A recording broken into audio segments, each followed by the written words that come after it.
ಏನ್ ಮಾಡೋದು sir love ಇದು ನ್ಯಾಯವೇನಮ್ಮ ಇದು ಪ್ರೀತಿ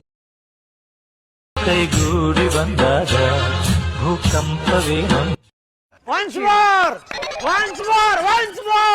ಏನ್ ಮಾಡೋದು ಸರ್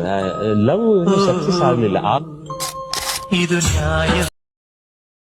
ಇದು ಪ್ರೀತಿಯೇನಮ್ಮ ಕೈಗೂಡಿ ಬಂದಾಗ ಭೂಕಂಪವೇನಮ್ಮ